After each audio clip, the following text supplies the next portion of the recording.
शहरों से बहुत दूर बर्फ से ढके पहाड़ी सिलसिलों के दरमियान एक पुराना सा लकड़ी का घर खड़ा था। बाहर तेज यख हवाएं चलती थीं, बर्फ छतों पर जम जाती। उसी घर की दहलीज पर आफिया ने अपनी नई जिंदगी का पहला दिन गुजारा था। वो हल्के नीले शाल में लिपटी एक दुबली सी चुप चढ़की थी। सर्दी से गाल सुर्ख रहते, मगर दिल में सब्र का दिया हमेशा जलता रहता। निकाह को चंद हफ्ते हुए थे। सुबह फजर से पहले बर्फ हटाना, आग जलाना, पानी गर्म करना, यही इसका रोज़ का मामूल बन गया था। रातें भी आग के पास बैठकर ख़त्म होती।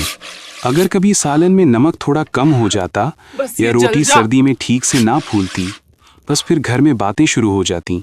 सास माथे पर हाथ रखकर कहती, बस यही रह गया था, ये खाना है। नंद हंसते हुए बोल देती, अम्मी इससे तो मैं भी अच्छा पका लूंगी। माँ, मैं इससे बेहतर खाना पका सकती थी। देवर कभी कभी चिढ़कर कह देता, भाभी आपसे तो चूल्हा भी नाराज लगता है। भाभी आपसे तो चूल्हा भी नाराज लगता है, चाय भी ठंडी है। आफिया सब सुनती, थोड़ा सा मुस्कुराकर बस इतना कहती, अच्छा मैं दोबारा बना देती हूँ। अच्छा, मैं दोबारा बना देती हूँ, आप लोग नाराज ना हो। और हैरत की बात ये थी कि मुसलसल सख्त सर्दी, बर्फानी हवाएं और घर वालों की बातें, उन्हें सब बर्दाश्त करने के बावजूद उसके चेहरे पर नरमी और खामोश सी मुस्कुराहट हमेशा रही, जैसे किसी बर्फीली वादी में दूर कहीं छोटी सी आग फिर भी जलती रहती है। वक्त कभी एक सा नहीं रहता। एक सुबह जब सूरज अभी पहाड़ों के पीछे छुपा हुआ था, घर में अचानक भगदड़ मच गई। रहमत बीबी, आफिया की सास, लकड़ी के चूल्हे के पास बेहोश होकर गिर पड़ी। ठंडी हवा घर में यूं दौड़ी जैसे घबराहट भी उसके साथ दाखिल हो गई हो। सब भागम भाग आए, मगर आखिर में सबकी नजरें आफिया पर ही रुक गईं, जैसे कह रहे हों, बस अब तुम ही संभालो। उस दिन के बाद घर के तकरीबन सारे काम इसके नाजुक मगर मजबूत कंधों पर आ गए। चूल्हा जलाना, बर्तन धोना, बर्फ तोड़कर पानी लाना, लकड़ियां चुनना, मवेशियों का ख्याल, बर्फ में दबी पगडंडी साफ करना। एक पल भी ऐसा ना होता जब इसे बैठने की मोहलत मिलती। गांव की औरतें आपस में बातें करती, ये नाजुक सी बहू इतनी ठंड में कैसे काम कर लेगी, इसके तो हाथ भी ठिठुरते रहते हैं। नाजुक बहू इतनी सर्दी में कैसे काम करेगी? इसके हाथ तो हमेशा जमे रहते हैं। लेकिन किसी को क्या पता, आफिया के अंदर सब्र का एक पूरा समंदर है जो सख्त सर्दी से भी नहीं जमता। एक दिन फजर के फौरन बाद उसने अपना शाल मजबूती से लपेटा, पानी की खाली बाल्टी हाथ में पकड़ी और अकेली ही बर्फानी पगडंडी पर चल पड़ी। हवा यूं चुभ रही थी जैसे सुइयां जिस्म में लग रही हों। सांस लेते ही धुआं सा निकलता और रास्ते में जगह जगह बर्फ जमी थी, लेकिन उसके कदम नहीं लरसे। उसने बर्फ हटाकर पानी निकालने का रास्ता खोला, पुराने नाले की रुकावट साफ की, मवेशियों को चारा डाला और दिन भर जमती हुई सर्दी के बावजूद बगैर रुके काम करती रही। पहाड़ों के ऊपर बर्फानी बादल घूम रहे थे, लेकिन आफिया का हौसला एक गर्म चिंगारी की तरह जलता रहा। गांव की चंद औरतें दूर ही खड़ी देखती रह गईं। उनकी नजरों में हैरत थी और शायद थोड़ी सी शर्मिंदगी भी।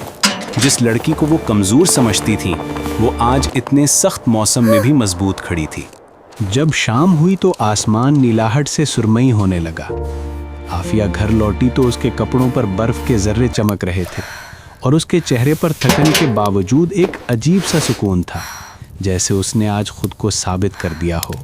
उस रात सहन में खामोशी थी, मगर हवा में एक नरमी और रिश्तों में एक अनकही गर्मी आहिस्ता आहिस्ता जाग रही थी। इशा के बाद की बिल्कुल खामोश रात थी। पहाड़ों पर कोहर छाया हुआ था और सहन में ठंडी हवा हौले हौले चल रही थी। आसमान पर सितारे यूं टिमटिमा रहे थे जैसे बर्फानी रात में छोटी छोटी रोशनियों ने पहरा दे रखा हो। आफिया अपने सारे काम निपटाकर कोने में रखे चिराग की लौ सीधी कर रही थी। कमरे में हल्की सी गर्म रोशनी फैली हुई थी जो बाहर की सख्त सर्दी से बिल्कुल मुख्तलिफ लगती थी।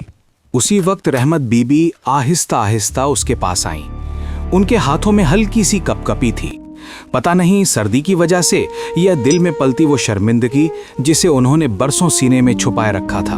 उन्होंने खामोशी से आफिया का हाथ थामा, फिर अपने कांपते हुए हाथों से उसकी कलाई में चांदी का एक खूबसूरत सा पुराना पहाड़ी कंगन पहना दिया।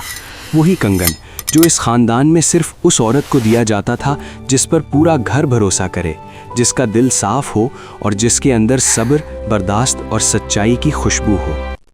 आफिया की आंखों में नमी भर आई, मगर उसने फौरन पलकें झपक कर आंसू रोक लिए।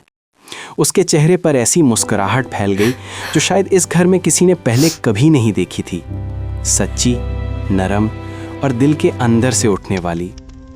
क्योंकि आज उसे सिर्फ छोटा सा कंगन नहीं मिला था, आज उसे जगह मिली थी, कबूलियत मिली थी। उसकी दुआ, उसकी मेहनत, उसका सब्र, सबका बदला मिल गया था। रहमत बीबी की आवाज कांप गई, बेटी। आज से इस घर की सरबराह मैं नहीं, तुम हो। और सच बताऊं, हम सब तुम पर फख्र करते हैं। उस एक लम्हे ने जैसे पूरे घर की फिजा बदल दी। जो घर कभी सर्द रवैयों से भरा हुआ था, आज वहां मोहब्बत की एक नर्म सी गर्मी फैल गई। पड़ोसी भी हैरान थे और खुश भी, क्योंकि कई अरसों बाद इस घर में खुशी की हल्की सी दस्तक सुनाई दी थी। अगली सुबह जब पहाड़ों के पीछे से सूरज बर्फ पर पहली रोशनी डाल रहा था, आफिया का नीला दुपट्टा हवा में हौले हौले लहरा रहा था। उसके कदम पहले से कहीं हल्के थे, दिल मुतमईन और चेहरे पर वो सुकून था जो सिर्फ अंदर की जीत से मिलता है। यूं बर्फ में डूबी वादी में एक नई दास्तान जन्म ले चुकी थी। एक ऐसी बहू की कहानी जो चीखी नहीं, रोई नहीं, शिकायत नहीं की, बस अपने सब्र और किरदार से सबके दिल जीत लिए। और वो बात एक बार फिर सच साबित हुई जिसे बुजुर्ग अक्सर कहते हैं, घर सर्दी से नहीं टूटते, दिल की गर्मी से आबाद रहते हैं।